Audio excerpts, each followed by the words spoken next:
Love this.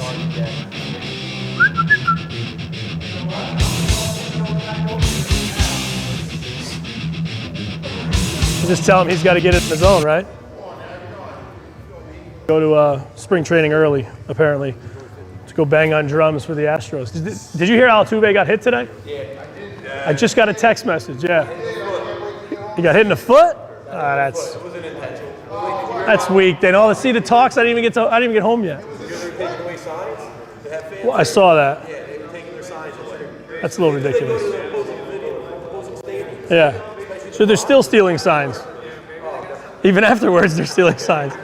Now the people upstairs are stealing the signs. All right, fellas. So I had infield and outfield coach Shade and I were going to do them together, but both of us could talk about either or for like 6 hours. So we figured we would just separate them and do it the right way, I guess, at this point. A lot of the things I say are probably going to be similar to what he's going to talk about when we get to the outfield portion of it.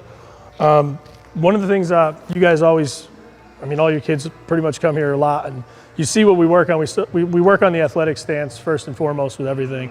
And I am a firm believer in a component of muscle memory, body control, and transferring different things from one thing to the next.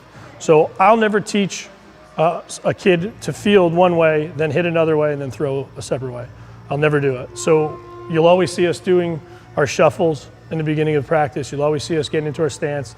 And the reason we do that is we base every single movement off of that stance.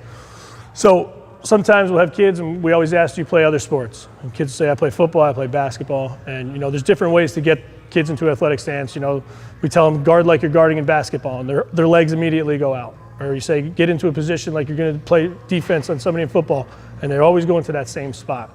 But once they get there is the easy part.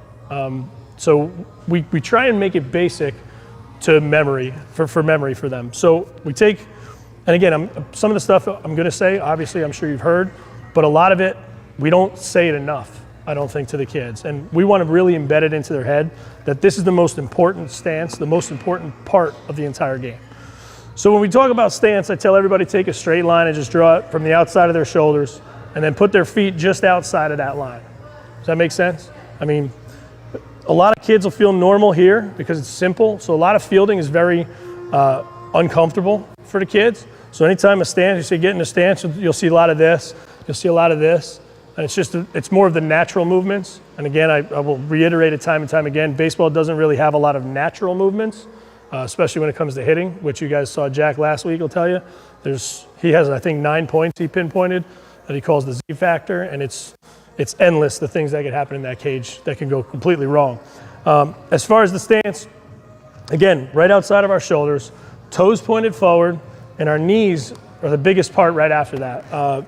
Kids always have a tendency in infield, and I'm sure you've seen it, as you see the knees go in to protect their private area, they're scared of getting hit, and they just kind of go in. And there's nothing athletic about that. Not only that, once they start to go in, they're very susceptible to a bad hop. If they start to go out, they're susceptible as well, but they're not as susceptible as when they start to come in. They actually collapse their body down, and there's no chance of them moving left to right or even get out of the way of a bad hop, or even defend themselves for that matter. So we always emphasize, for the younger guys, because they don't know how to do a squat yet, we teach them to do squats. And you've seen some of our coaches in the beginning of our exercises. Everything we do has a purpose, right? So when they shuffle, we're shuffling to learn body control inside of our feet, learning where our body weight's going. When we do our squats, we're teaching them not only how to do a proper set position, but we're teaching them how to get into a fielding position as well, because we actually have to get to that lower stance, okay, that lower area for our fielding. So off of that, this is our stance again. Toes forward, knees go straight out over our toes. The problem is when I work with a lot of younger guys, I say knees go out over your toes. You'll see a lot of this, which is, it's the terminology kind of falls to the wayside because kids don't necessarily understand what you mean. We really mean on the top of the toes, not necessarily out over. Because the second, you can see my upper half. The second I go out over, your upper half kind of just becomes straight up and down. It's not athletic anymore. Again, the athletic position, I was going to get to the upper half, but when we hit, everything has an angle in. Part of the Z factor we talked about last week, where your body gets into that Z factor where you could see angle, angle, angle. Same thing we were talking about with hitting and Coach Jack Smithland last week. So we have to remember that if our knees go out too far, our shoulders are going to come out flat, and our body's going to go straight up and down, and we don't become athletic anymore. We lose that Z factor that we talked about last week. So again, it's here. It's the knees to the top of the toes, but never beyond. And once they get to the top of the toes, we just make sure their butts go down as far as they can. If we can keep our leg parallel to the ground, that's pretty spot on. You know, I do a lot of drills with the guys, and you guys have seen me do it. I try and see how long they can stay down there with their glove out in front and try and beat them to it.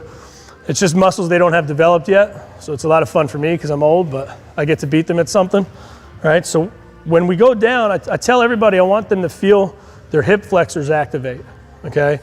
Nobody knows what a hip flexor is at 9 years old, but they get to learn it pretty quick. When they go down into that stance, they got to keep their chest up, and we want this to activate so we don't keep going into a catcher's position. We stop ourselves at that point where our leg is parallel to the ground. That activates the hip flexors at the top. I mean, I probably could do that maybe 3 more times before I hurt myself, but every time I do that, I feel it. So your hip flexors are only this big, and they're only like that wide. But once we get down to that full squat position, they start to activate. And that's exactly what we want for the kids. We want them to start to learn how to feel things. You know, we just did our hitting program here with the guys, and we talked about off-speed pitches, and when they land, we got to keep our heel off the ground until we actually fire our heel down to the ground to activate the swing itself, as opposed to putting the heel down and starting to offer at pitches that aren't even in the strike zone or even coming to the plate yet. So same principle here. We just want to make sure we activate certain muscles, and that part of it, we want them to memorize those muscles being part of what they're doing. If they don't feel anything, which is what every kid will do, because that is more natural. This is perfectly comfortable. Just bend at your hip, right? This is perfectly comfortable to do. Even this is comfortable to do. This isn't. It's a very unnatural thing for kids to think, okay, this is a comfortable position. When catchers get behind the plate, you know, in the beginning of it, you see their hands will just kind of go down, their knees are on the inside, but the athletic catchers are actually going to use their knee as an extension, and they're going to be in a more athletic position. Same thing for our infielders. Our infielders are going to see this. We're going to say stance, and our infielders are going to do this.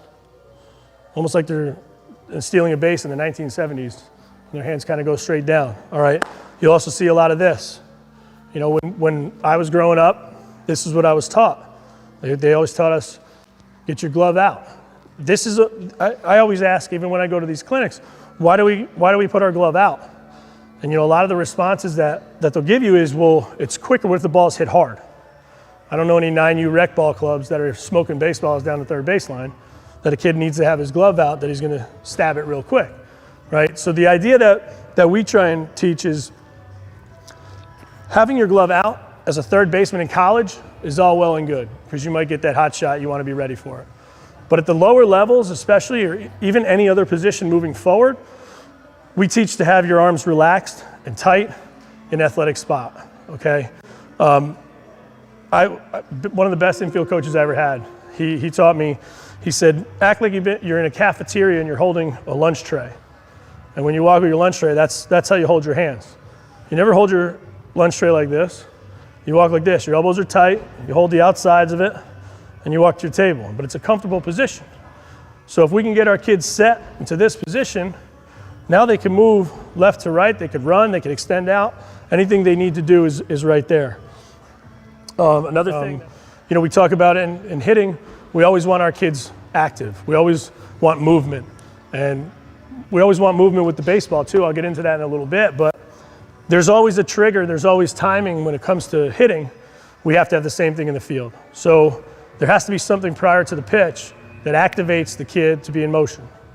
And what we teach is just a pre-pitch step, pre-pitch hop. I know some people like 2 steps and then a jump, and there's many ways to go about it. They just allow anybody to develop their own timing mechanisms, but there has to be a small hop at the end to get everybody on the balls of their feet. I always emphasize, I say, I watch too many videos just like Jack does, but I always want to try and learn.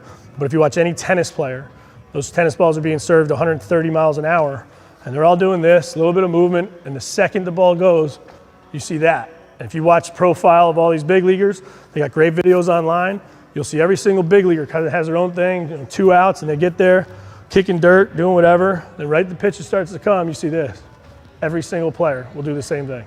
Every player is always active at the same time. And that's just when the ball gets into the strike zone, just when they're going to make contact. As kids get older and as they get better, they're going to know where the ball is going to be hit before the ball is hit. And it's just a repetition. You see where the bad angles are. You know what pitch is coming, whatever the case might be. But by doing this, we're already ready to sprint to where that spot is well before the ball's even hit. So the pre-pitch timing mechanism or hop or whatever you guys want to call it, it's crucial, and to me it's a big deal for the younger kids, because how many of the younger kids are paying attention each and every pitch? You're going to lose guys all the time if they're not paying attention. They're just start looking around, kicking dirt. Hey, Mikey, what's going on? Looking in the dugout, waving to mom and dad, whatever. So having that each and every pitch and making it a point that it's necessary and teaching them that right away is a very big deal. So again, okay, back to the stance. This is where it's going to be fun for me. Once we're in our stance, okay, everybody gets into that stance, we're ready to field a ground ball. Basic ground ball that's hit directly at us. I emphasize the terms beat the ball to the spot. And I don't say it beat the ball to the spot just on balls right or left. And the outfield, I'm sure coach is going to say the same stuff.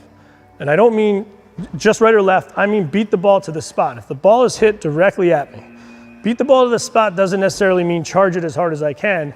It means that my glove has to be on the ground before that ball gets there, right? So the most routine of plays that they talk about, many infielders go like this. They wait, they set their feet, and then they go down to get it. Sometimes it's too late. Sometimes we can't adjust to a hop.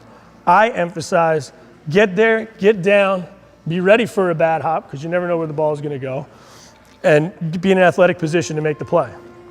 Okay, unfortunately, it doesn't happen for a lot of kids. They wait, and then you see this. And their eyes go straight down to the ground. They're too late, bobble, bad hop. The fields that we play on aren't that great. Even at the college level, you're not going to get that many great ball fields unless you're playing Division I or some of these high-end, Division III schools and whatnot. So the key is to get to the spot, beat the ball to the spot. Not necessarily left or right, just on any play in general. Field from the ground up, another thing we always talk about. I'm sure you've heard that before. But again, field from the ground up. I have heard all these things growing up, never knew what they meant. I thought that meant, okay, here, if it's a bad hop, I guess I'll figure it out. But I thought it meant this, field from the ground up. That was what I would do on a bad hop. Then I got to playing a little bit deeper in pro ball, and I had an infield coach, Jackie Hernandez, played in the World Series, I guess 71 or 79, or 71 I think it was, when they won the World Series. And he said, why would you come up? Why wouldn't you just catch the ball? And I said, doesn't make any sense. Catch the ball, it's a bad hop. But his logic is, if you're playing the ball for the right hop and your glove's out in front, that when that ball takes a bad hop, I have all this time to make the play, as opposed to just blocking the baseball. And it dawned on me, you could still make the play. And I was in pro ball at the time. I mean, the idea is, and I was going to get into that next, my glove has to be out in front of my eyes. You guys always see me talking to everybody. Baseball has to be in front of your eyes. Everything you do. When you hit, it's out in front. When you catch a fly ball, it's out in front. When you throw pitchers, it's out in front. Every single thing in this game, your eyes are behind the baseball. In the infield, it's bless you, it's imperative that we have our hands in front, because the second they go down, not only do my eyes go down, but it gives me zero chance to field a bad hop. Absolute zero. If they go down into a good fielding position and keep their hand underneath, they become a catcher. They're just blocking the baseball. They're not fielding it. We want to field the ball. So we want to get our hands out in front. Now, if you can see the profile, my eyes are here. I'm going to field this ball pretty much a half arm's length and a glove out in front, okay? You do this drill with all your teams, and I guarantee this is what you're going to get. You're going to get directly underneath their eyes because it's comfortable. It's normal. It's a little bit more natural to just do this. Glove goes down. This is how we feel. But once we start getting them to get out in front, and notice my other hand didn't go out yet. No, get them out in front without this hand. Forget it for a second. Just let them learn how to extend this hand out. This hand could come into play later. We're so quick to say catch with two hands, right? Steve Fish, Red Sox international scout that was here December. He said to all the kids, he says, how many hands do we catch with? Everybody yells out, 2. And he goes, we actually catch with one hand. And I was like, oh boy, here we go. Here goes all the stuff I teach out the window. And he said, we catch with one hand. This hand's obviously to make sure this hand doesn't do anything stupid, or to transfer the baseball, depending on the situation. That being said, I started to take, a new thought process to how I feel.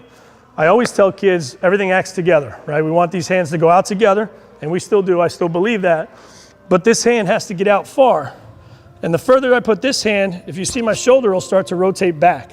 It'll actually pull this hand back because my shoulders are going to be square. When I turn them, I can extend my shoulder out far. If I come back square, this is just going to come back with it. Just natural. That's what your body does. So logically, if I want to field out as far as I can, I would have to extend my glove out. Now this hand, we tell them to cover it up. All right, well, that's a good theory, but if I can get out as far as I can, now I have the ability to come back with the ball, or I could come and field through the ball and extend my hand out at that time. It's all a matter of what the play entails. And that's, again, it's another thing that we always want to teach them two hands, don't get me wrong. All right, and the youth levels and a lot of the rec coaches will always say, the alligator. There's a lot of problems that come into play when we start teaching that stuff because first we don't teach them where to catch the baseball in their glove. I should probably get a baseball. Let me get a baseball. So that alone comes into play because I never learned either until I got to college. Nobody ever told me where to catch the baseball. Did you guys ever learn growing up? No. I learned the other day. Where? Okay, awesome, nice. Fair enough. So even me, I prided myself on defense. I loved to hit. I was a pretty good hitter, but pride myself on defense. This is where we catch the baseball, right? This, right there, in the webbing. That's actually incorrect. Like infield-wise, that's where we catch the ball, right? And, when the kids are small, they don't have big enough hands. Obviously, they can't grip the baseball like we can, but it's 7, almost did it, right? It's good to start teaching them the concept. When you close the mitt, especially as they get older, this finger's already out, right? We don't use that finger for anything. It doesn't do anything. The pinky's just going to close the mitt completely over. Right, so if you ever look at infielders' gloves, I'm going to challenge you guys. Watch spring training games and watch where the infielders come in. I'll bet you they all put their mitts like that. I'll guarantee it. Want to bet? You guys ever look at that stuff? I guarantee it.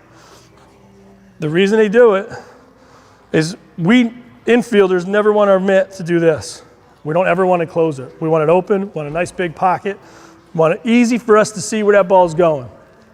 That being said, if the ball goes up into here, I still can't go in to get it. If the ball's here, I know every single time where it's at. So we always teach pinching these 2 fingers. These 3 fingers if you have to, but the middle finger and your thumb. If I could do that with my non-broken in mitt yet, I know where the ball is at all times. So now, once that ball's there, don't matter if I cover it up or not. I have one of the kids that was just here, 15 years old, could swing the bat with the best of them, right? Always catches the ball in his webbing and then goes and tries to catch it. So some of the times he tries to catch it up here and some of the times in here. The ball is always rolling around if he doesn't close his mitt. And I just tried to emphasize that's all he has to do. It blew his mind. He thought I was like a genius or something. But that's that easy though. Because the second the ball goes in our mitt, when we stick that, now this hand could go over. That hand's a transfer hand. That's all it is. Again, 7, 8, 9-year-olds, sure, they're not going to get it, but the concept should be embedded in them when they're young. Because if they're out there playing with their hand and just doing this like they do 9 times out of 10 when we tell them not to, guys, hold on to the baseball. Okay, coach. If they're doing it the right way, they're actually still learning it. So at least if we plant it in their heads, every time they're not listening and doing this, maybe they're doing it the right way instead of just this and turning bad muscle memory, right? Bad habits. So that's a big deal as far as for infielders is catching the ball in the right spot of the glove. Okay, that's something that I never learned, and I really hope people start learning that at an earlier age because it makes everything a lot easier.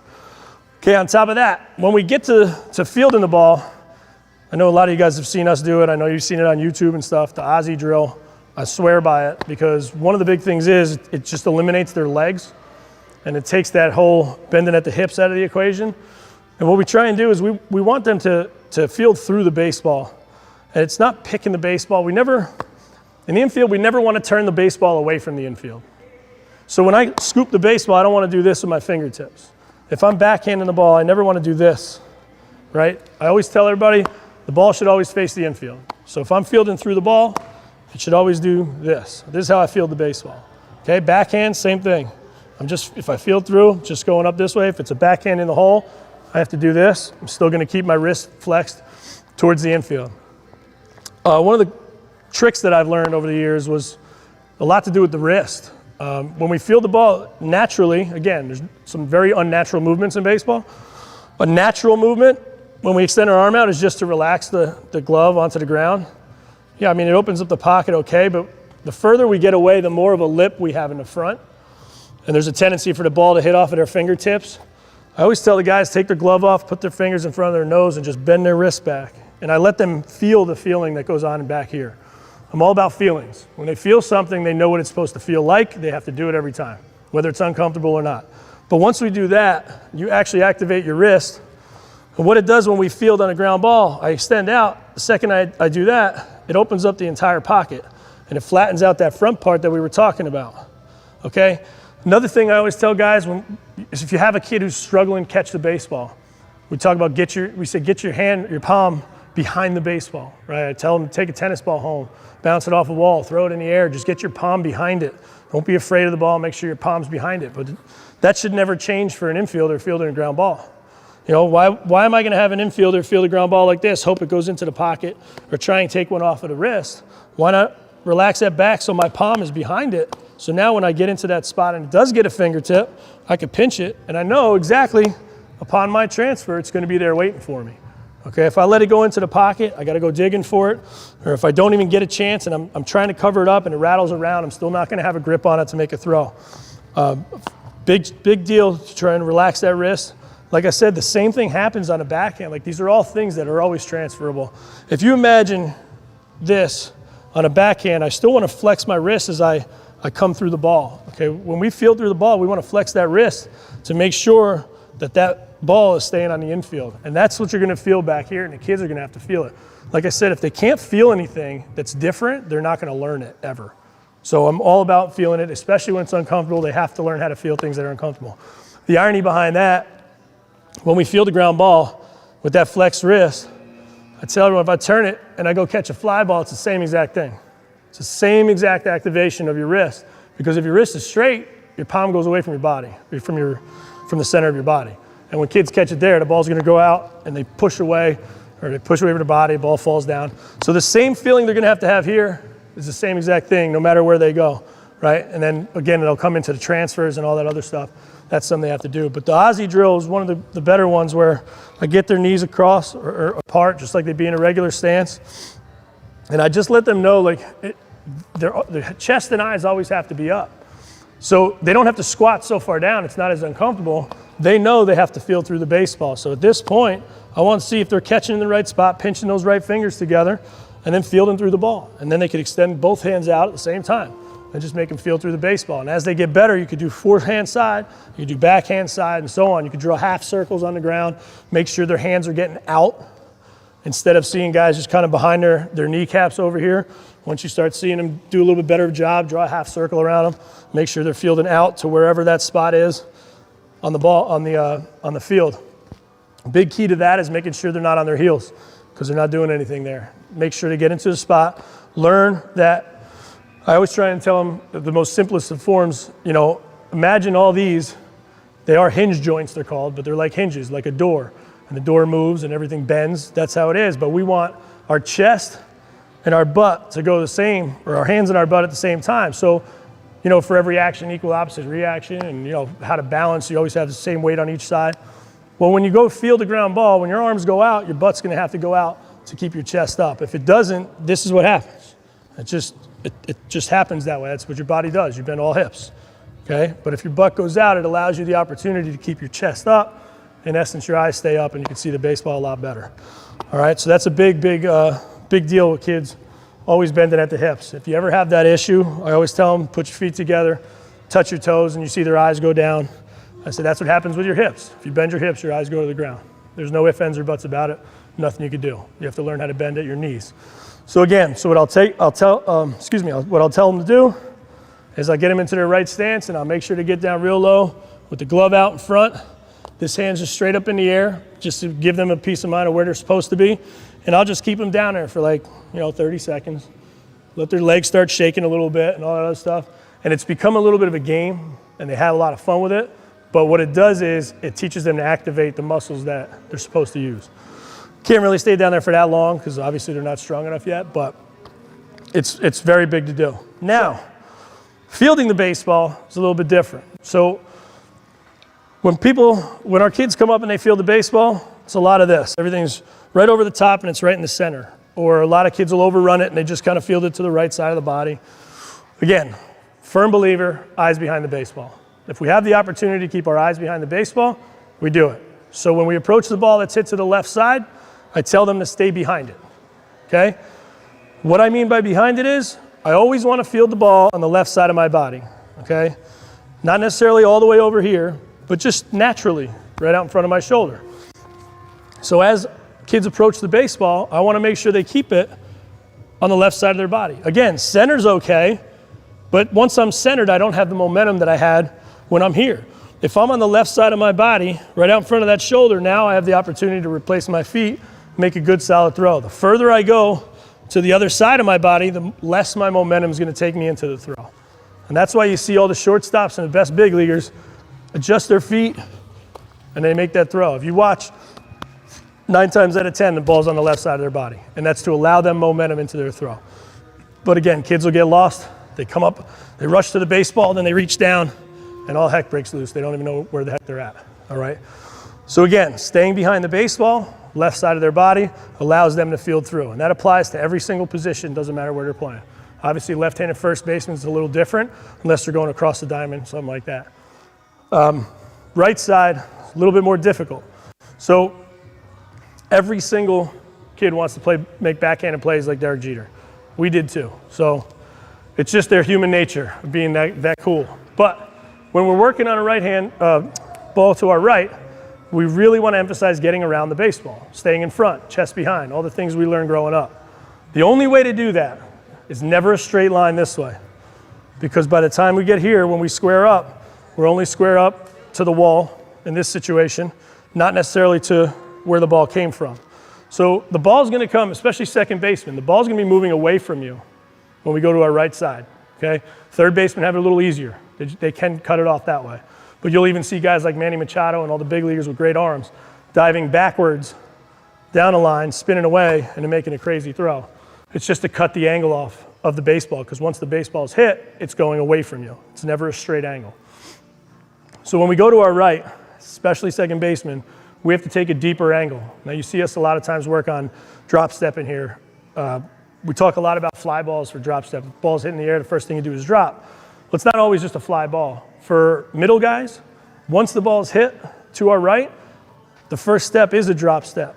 It's never this. It's never a crossover to go get it. It's always, okay, set, pitches over there. I'll show you what I mean right here. This is the ball. Hit to my right. Now I'm going to square up to a hitter as a second baseman. I'm square to a hitter. Ball's hit to my right. If I go to where that ball is going to be, I'm going to have to backhand it. But if I take an angle to beat the ball, I may still have to backhand it because it's still constantly going to be going away from me. I won't know until I get there, but I got to bust my butt to get there. Now, if it's not hit as hard, then I have the opportunity to do this. Come around the baseball, square up my shoulders to the pitch or to the hitter, so now I'm behind the ball, where if it does drop or if I kick it or if it hits me in the chest, I can regain control of it, shuffle my feet, and make a good throw. The problem that comes with that is what we see at the younger level is when we tell them to go around it, they'll come to here and they'll still square up, not to the hitter, but to the playing field, okay? That's a very standard thing with our kids, is that the baselines go in a big square or diamond, however we want to call it. So whenever they go to field the ball, they always square up to the field. Now in that case, the angle of the baseball is coming this way. So if I make a mistake, there's nothing here, right? So the angle of the play is where we're squaring up to, not necessarily the field itself. And that's a common misconception. That comes into play huge for shortstops, staying behind the baseball, because that angle is actually taking them into a throw to first base. If they play the angle properly, they could field through the baseball, make a solid throw 100 times out of 100, especially in the big leagues. That's why these guys don't kick the ball. But again, going to the backside, huge to get around the ball, make sure they swing this right leg out, staying behind the baseball if they can, and just squaring up to the hitter and not to the playing field. That's what we see a lot of, even at the college level. I can't tell you how many guys just I don't know if it was lazy or if it's just how they were taught. They don't square up to the hitter. And again, when you square up to the hitter, especially as a second baseman, at this point I have a clear throw to first base. If I'm square here, first base is over there, I got to really regain myself and make sure I make a good throw. But yeah, that's crucial with the field to the right. Now, backhands I'm going to go over real quick because I do want to talk about them. I don't think people teach them enough, and I definitely don't think people teach them properly. The Aussie drill is good for picking through the baseball and teaching guys how to pick through the baseball. Okay, like if we get a high chopping ground ball to shortstop, that's the only time I really tell my guys to backhand, because for a shortstop coming in, it's just an easy, natural movement. Outside of that, I tell them to get in front of the ball. If they're going to backhand the ball, I actually just watched, who's the Mets third baseman this year? He's just did a thing on MLB. What was his name? Is that who it is? He did an excellent job. He was talking about it yesterday. But what he was talking about was, again, he said the word activate too, activating your back leg. And you know, the right leg for a right-handed thrower is everything and everything with power in this game. Okay, so he talked about going into the hole and getting a backhand, and he did one of these. And the idea with that is we just want to sink into that position and put all the pressure on our strongest leg. That's going to be our throwing leg, right? So if our right foot goes out, these are usually ones that aren't, they're hit hard. They're not ones we have to run a long way for. You'll see a lot of guys take maybe 1 or 2 steps and then kind of sink into it. And that's exactly what it is. We're just sinking into making the play. It's just sinking into it. We don't want to get there and then bend down and make the play. We want to sink into it. So like I said before, I never want the ball to stop moving. So when I make this play, I want to sink into it and allow that momentum to take me back up to make a throw. So if it is hit a little bit further, you might see some guys do this and then another step just to kind of regain themselves. But when the right foot is out, you're never going to see them step twice to make a throw. That means we're doing it the wrong way. All right? And again, once we get there, we're picking. If we're fielding up this way, ball's going to always facing in. You'll hear some coaches say elbow to the sky. I don't necessarily teach that because it doesn't promote flexing your wrist. I promote ball to the infield. Use the ball's momentum and then bring your elbow to the sky. So it's not an abrupt movement. It's more of a natural fielding the ball and getting into a good position to make a throw. Left foot out. This ball's gonna be hit a little bit harder. We never want to catch it here. We always want to get down as low as we can. Keep it right out in front. Again, eyes behind the baseball. And if we can, use that momentum to just step and throw. So the hardest thing about teaching those to kids is that, like I said, everyone wants to be Derek Jeter. They want to jump throw. They want to have fun with it. But when we get to here, it's so natural for them to use hips that our eyes go down. And when that happens, especially kids who grew 4 or 5 inches in a year, they're going over. They're gone. They're just, that's it. That's what you're going to see. And it's not their fault 100%. It's just they don't know their bodies.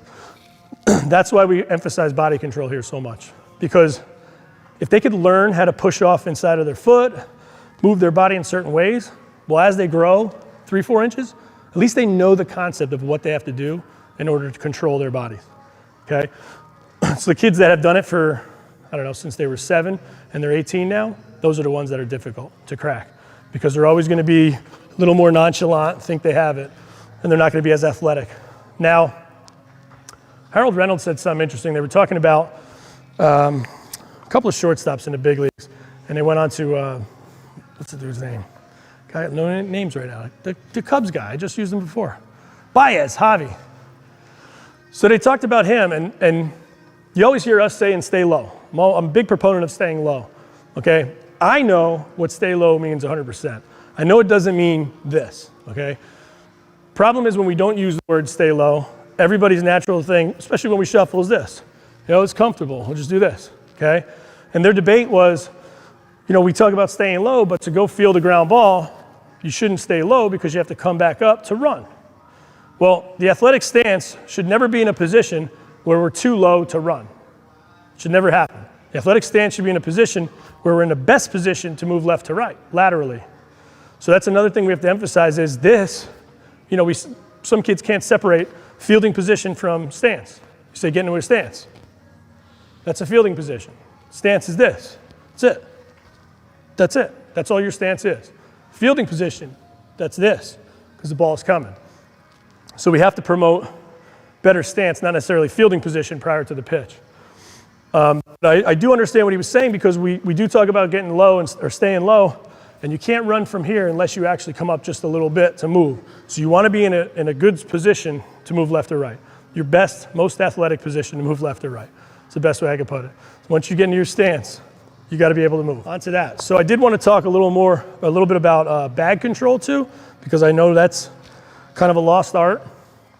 Now, we started working on some tag plays on steals and whatnot, which was interesting because everybody nowadays is teaching the safest ways to do things, and it blows my mind because I'd say 60 to 70% of the kids, if this is first base over here and the catcher's down here, I had about 60 to 70% telling me this is where they stand to make a tag on a runner, stealing base. Blew my mind. I blew my mind. So the runner's coming in here, and I got my guys standing back here. It was actually back here. It was directly over the base. And I saw them take the ball and do that. And I said, okay, we got some work to do, all right? So the problem with this is, now, I always learned straddling the base. Okay, again, a lot of coaches will say straddle the base, but they don't teach what that means. So I'm convinced that some kids just learn to straddle the base. Then the biggest proponent in baseball that makes people stop playing or not like it is they're afraid. This is somebody who learned to straddle the base, but they're afraid. That's how I interpret this. Straddle the bag, but don't get hurt. Right? That's what I got out of this whole thing. But then I saw it again and again and again. So maybe, I don't know, maybe this is a new way to teach to receive the baseball. I don't know. But if it is, something should be done about it because it's not the correct way. So talk real quick about a tag. Just tagging the tag play, it's very simple. You know, Coach Leon and I, we were working on some plays today, and I was having fun of it, doing decoys and doing whatever and swiping. And, you know, there's a lot of fun to be had with it, but the basics behind it, I think we've lost a lot of the basics behind a lot of things. So sliding into here, this is the sliding lane. Talking about straddling the base and getting to a position to tag the runner out in front of the bag. One of the things I learned over the years playing second base was when I straddled the bag, my hand wasn't in a very natural position to make a tag. From here, it wasn't natural. You know, I started bending my wrist a little bit, and it just didn't seem right to me. So I started working with the infield coach, who was Jackie Hernandez at the time. I said, Jackie, how do I straddle the bag? Now, I'd played shortstop my whole life, played second base at college, but then I moved to third base the last 3 years because we had a stud shortstop come in who threw like 92 miles an hour, drafted by the Expos. So they took the shortstop, they put him at second, and they told me, see you at third base. Nobody else wanted to play, and I just wanted to win. So I go over to third base, forgot about the middle and the infield, right? I didn't play it for 3 years after that. Then I get there and I'm playing second base and I'm tagging a guy one day and I got the throw and I got it like handcuffed, but it's a good throw. This is a good throw out here. I got handcuffed a little bit and it just kind of blew my mind. I'm like, what am I doing wrong? So I talked to Jackie and he said, well, why are you straddling the base this way? And he used the key word that we always talk about, shoulders. Why am I squaring my shoulders up to first base when the ball's coming from him? I'm like, what do you mean? He goes, well, you're like if third base is going to make a throw, that's a perfect tagging lane, right? So I'm squaring my shoulders up to these guys. But why? So what he was talking about was creating a throwing lane for the catcher and making it a little bit easier for him. Now for the younger guys, it's very difficult to use the back corner of the base and get out in front and make a tag, okay? And I never want to promote stepping on the base because some kids don't slide right in the base or they barrel roll or whatever. But if they just hug the side of the base, that's fine. But when they go out to straddle, emphasize to catch the ball out in front of the base, or at least give your target out in front. So you could use the back side of the base too, and just close out your front side. These are all ways just to at least give a throwing lane to where that tag comes more natural to where it's supposed to be. And I never really even thought of that because I was always here, and I was tagging, and it was only natural when I got to this part to kind of come across, but I wanted to be quick. So again, we're talking about using the momentum of the baseball. If I'm out in front and I give him the target here and that ball's on the money, I'm already going to start, before that ball gets there, I'm coming with the tag, right? I'm going with the momentum of the baseball. I don't have to do any of the work. That's just one of the things that's the little things that we forget to teach that I think is very beneficial. Like I said, straddling the base, very unnatural, and a lot of kids will catch and go down. And like I said, we never want to really stop the baseball. It just takes too much time. So, yeah, like I said, just always trying to promote more natural movements and using the momentum of the baseball. Okay, onto that, handling the bag, which again, I think the whole safety first thing has kind of gone a little too far. I mean, I think it's great. I always promote safety first, and I don't want to get any kids hurt, but there are ways to do it that you're not going to get hurt, as opposed to always telling kids to do certain things one way. So a lot of places and a lot of universities and a lot of different programs, they try and build these robots, these people that do the same thing all the time, even pitchers. They try and build robots of pitchers. You have to throw over the top. You have to do this, you have to do that. Well, that's not real. That's not how you build a baseball player. You build baseball players a different way. You take their best attributes and you utilize those, and you make sure that the ones that they're not doing so well become good attributes, okay? There was a play 2 days ago in spring training. A catcher caught the ball out here and just winged it and threw the guy out at second base. You're not going to teach that to a kid, but you're going to promote, okay, ball's not going to stop moving, try and make the play.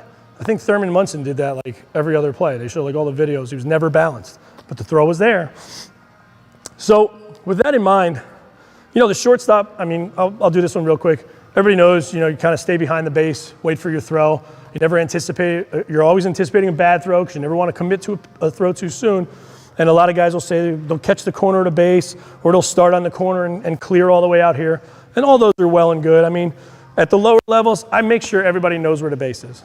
So if you become a first baseman out here, I think you're comfortable. Gives you a good way to get outside the base and turn a double play. I mean, obviously the young guys don't have to worry about double plays, but teaching them young, it's very, very important.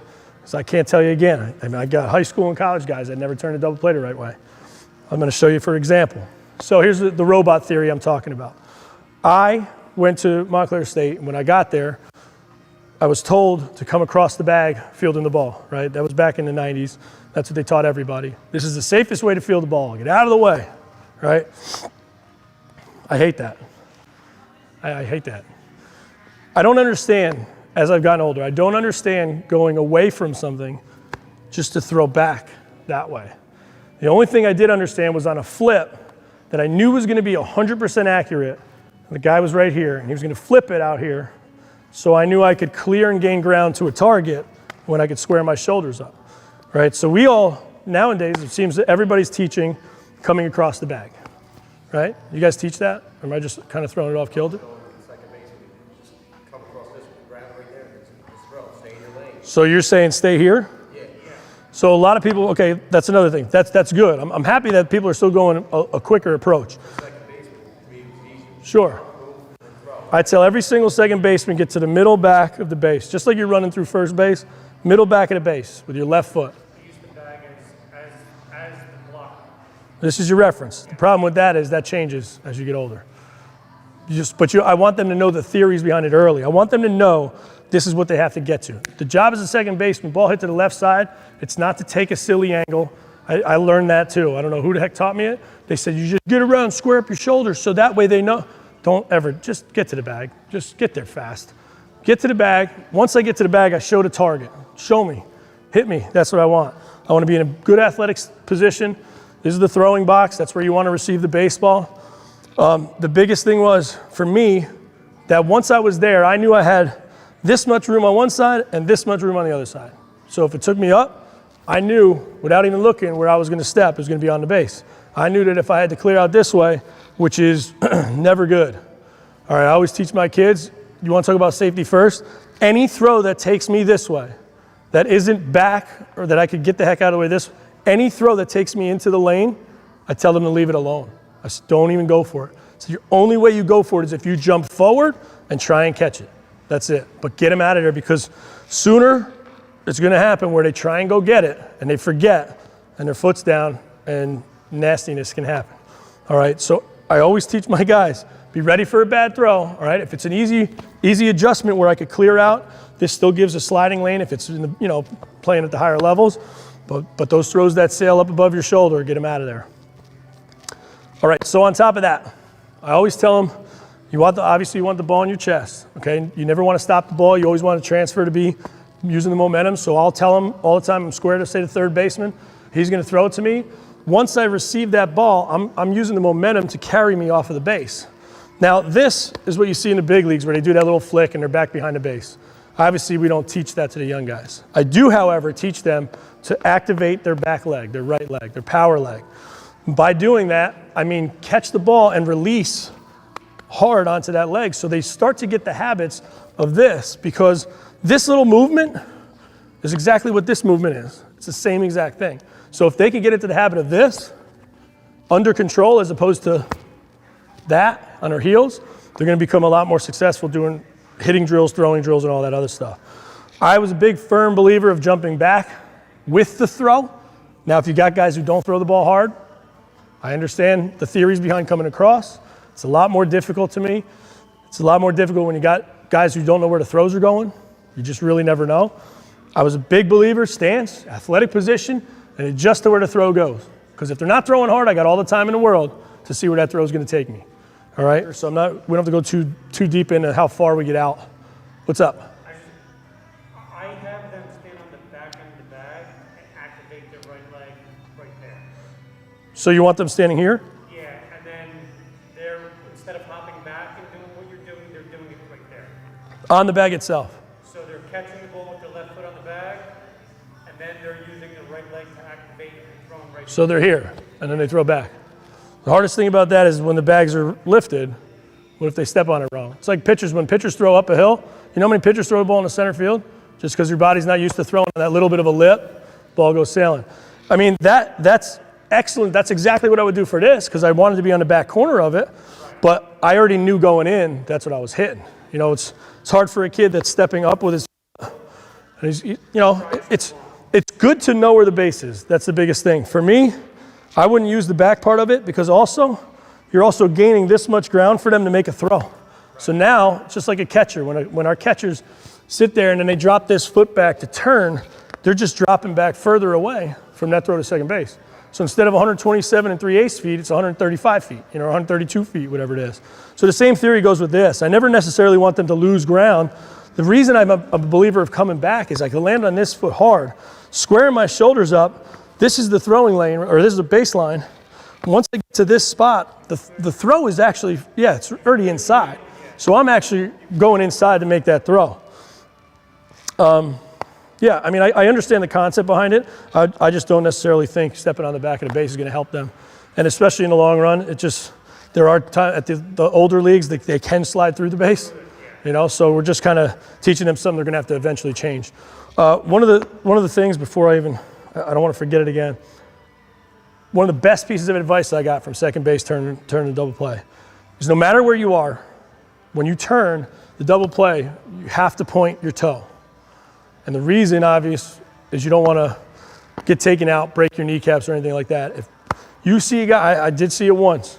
We had a guy who got out here, planted his foot like that, went to make the throw. He just started the pivot of his throw. The guy hit him right in the knee and snapped his knee. It was disgusting. It was disgusting. It was dirty play, but again, who knows? There's no sense in ending your career on a dirty play. So if I'm out here and I point that toe, even if he comes into here, he's not going to get me. And when he comes in there, my knee's going to go right on the top of him because your foot's going to kick out. Your knee's going to bend naturally. So always tell the kids, I don't care if they come this way, just make sure that toe gets pointed because, and again, you might see a kid who watches TV a little too much, doesn't know the rules, barrel rolls a little bit, jump slides your son, takes out that kneecap, and he won't play again. It's one of those things. So, always make sure. I think the activation of the right legs is crucial for these kids. And I think putting those all together really, really helps them understand that you don't have to learn how to hit, then how to field, then how to pitch, then how to do all the running. You just have to learn athletic movements. And that's why we promote it so much. One of the gentlemen I saw speak 2 months ago he said they don't even breed pitchers anymore. They just build athletes. He's like, we just build athletes. We don't change their arm slots. We just make them the best athletes they can be, most powerful, strongest, fastest athletes they could be, and then we put them on a mound, and then we teach them to pitch. Then we let them learn how to pitch on top of what they have athletically to offer. And you see it now. These guys are making plays off the mound. They're bouncing around a lot faster, throwing 100-mile-an-hour fastballs, still making plays. Back in the old days, guys would be spinning for an hour and a half when they throw it, and now it's a little bit more athletic, which is good. But again, when it comes to infield, I think the easiest thing for me, and here's another thing I'll do is sometimes I'll take my infielders that are struggling at the plate, right? And they'll be in the batter's box, and I'll notice they're shortening up their stance a little bit, diving a little bit too much, doing just too much in the box. And I'll go, all right, come on over here. I'll give them their glove, and I say, put your glove on. I say, all right, field the ground ball, and I'll get them to do this, right? And they'll go field the ground ball. I say, all right, don't move your feet, and I'll hand them their bat. And the second I hand them their bat and I tell them not to move their feet, they start hitting. But the idea is it's a normal, comfortable position for them. So when we change things from there to there or vice versa, you're just telling your body something different. You're just trying to learn 3 different movements in 3 different positions, which doesn't make any sense, right? Again, when we throw, it's off of that back leg. When we hit, it's off of that back leg. It's all got to be connected, right? The batter's stance in the beginning that they watch on the TV, and everybody wants to be like that. I thought I was Frank Thomas when I went to high school. His size of me, bro. You could have been Frank. Nothing to me. He was like 6'5", 280, right? I'm 5. I listed myself at 5'9", sometimes 5'10", but I'm not. But I was straight up and down, bouncing my bat, moving my feet a little bit, and just show and go. And guess what happened my freshman year in the fall ball? We played Rider, and they were nothing. I didn't have a chance. Hitting coach told me, he's like, look, man, you got to do this. And he started to modify my stance to my fielding stance. He's like, how do you feel the ground ball? I was like, all right. He's like, here, hit. I'm like, oh, okay. And it started to come together. And it was just a balance thing. I knew my balance when I would throw a baseball. I knew how to balance my body. I knew how to shuffle, go back and forth. I know how to move. I didn't know how to do it in air on off-speed pitches, but I learned quick. And it was just a matter of what was comfortable. What did my body know that I didn't? And then once I did that, it all came together. I think that's pretty much it, man. I could talk for like 6 more hours, but I'd love to take some questions. Yeah, I'll take all of them. With the shortstop coming over for a double. Yeah. So back in Yeah, back in the old days, they taught this just to get out here and swipe. I mean, it's so hard at a younger level because, again, it's all about safety. I never want to take a kid to stand over here because naturally, if a throw takes me, I'm liable to step into a throwing lane or anything.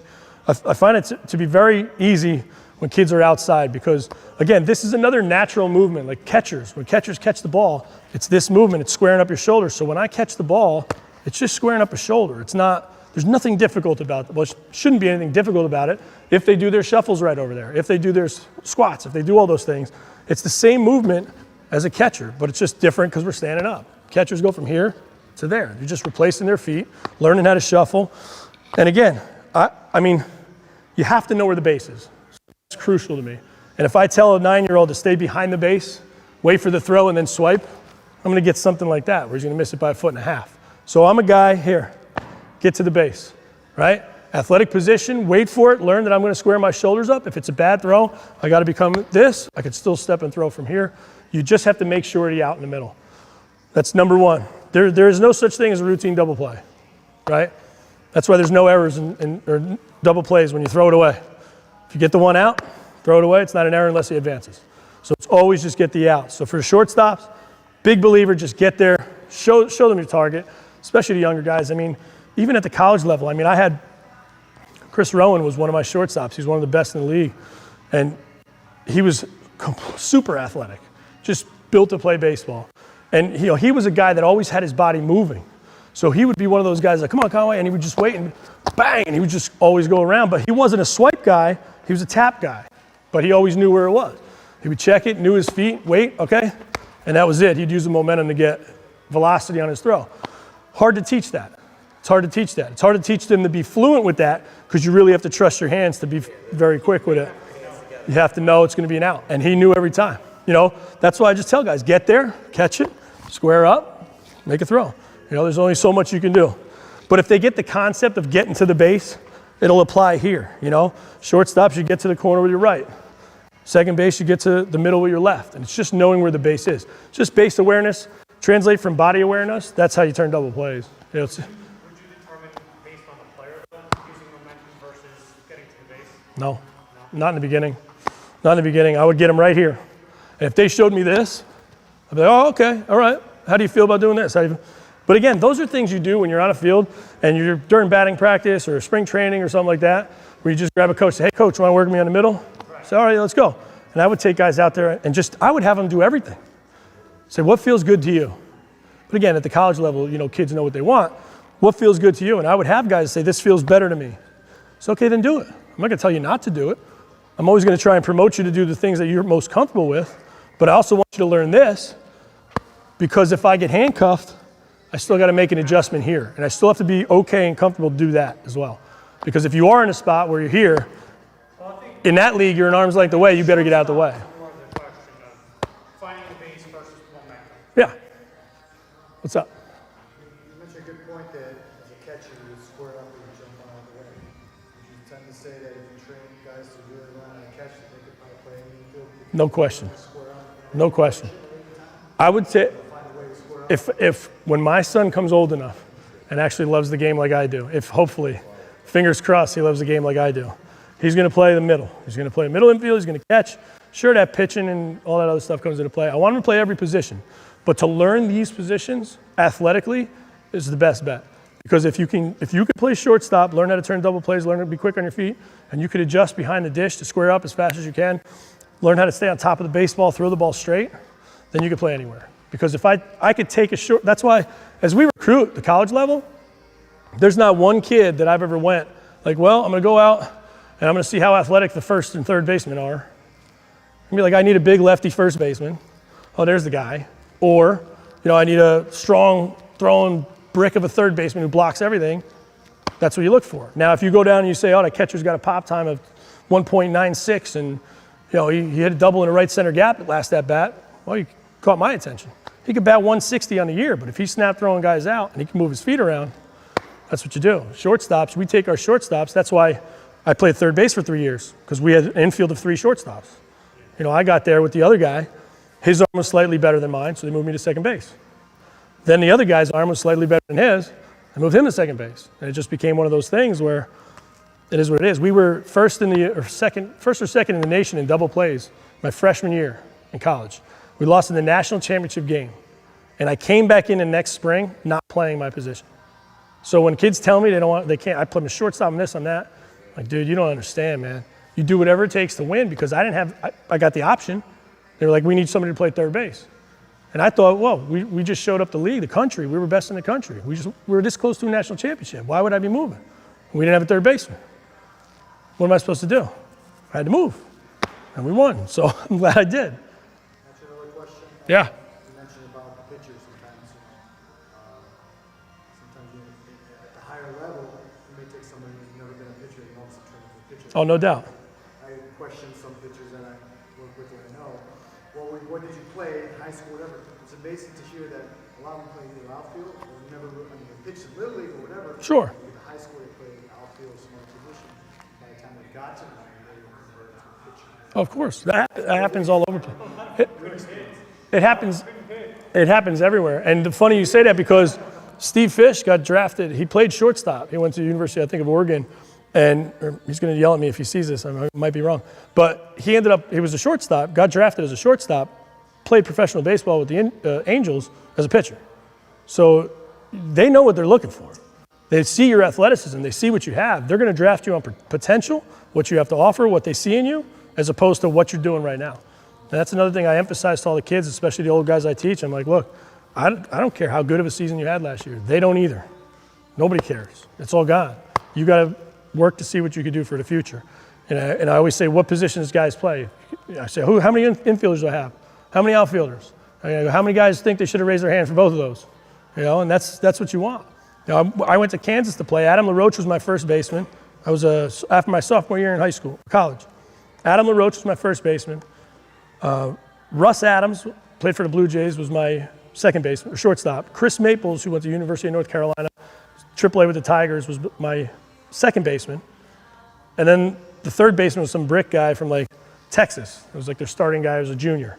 And then there was me, right? Sophomore kid from Montclair State over in Jersey. I didn't have a chance to play, right? So coach goes, well, what positions you play? I'm like, hey man, just throw me out there, bro. What do we need? He's like, you play outfield? I never played outfield in my life. I didn't even have an outfielder's mitt. I got a 10 3/4 mitt. I was like, yeah, I feel you, sure. So I played out in left field, started making some plays, got a couple of bumps to second base, third base, juggled me around the infield, and I played the whole year. And I beat Adam LaRoche in home runs that season. So I had my chance, you know. But that's another thing. Like, as a kid, you always want to be the shortstop. You always want to be the pitcher. And I get all that, and that's all well and good, but the development process shouldn't change based off of what they want. Every kid should develop as athletically as they possibly can, and then hope as they get down the line, there's a team that says, you're our shortstop, or you're our pitcher, or you're this, you're that. Instead of the focus being so geared onto one position, develop athletically, and then let that specific team that day, or that year, or that season, decide what you are. Because make you more valuable, especially at college, man. Can't even tell you. They'll go to a college and we're out recruiting, we say, all right, what position is he? He's listed as a first baseman. You're like, okay, I only have one spot I can put him. You know, there's no, the DH, who cares? You could get 11 kids a DH. You see shortstop, pitcher, you're like, okay, what else? And you talk to the kid and you say, what other positions you play? If he's saying, oh man, I love playing anything. I was an outfield in this, I was a shortstop and now I'm third base. I could put him anywhere, you know? As a recruiter or as a higher level guy, that's what they're gonna do. So, I mean, I wish I did that when I was younger, because when I got thrown in the outfield, man, I can't say I wasn't a little bit nervous. You know, playing with a bunch of D1 guys, you know, it's a little nerve-wracking. Anyway, thank you, gentlemen. Hope I didn't bore you too much. I talked a lot. Thanks, brother. Thank you very much. Yes, sir, always. And honestly, please ask any questions all the time.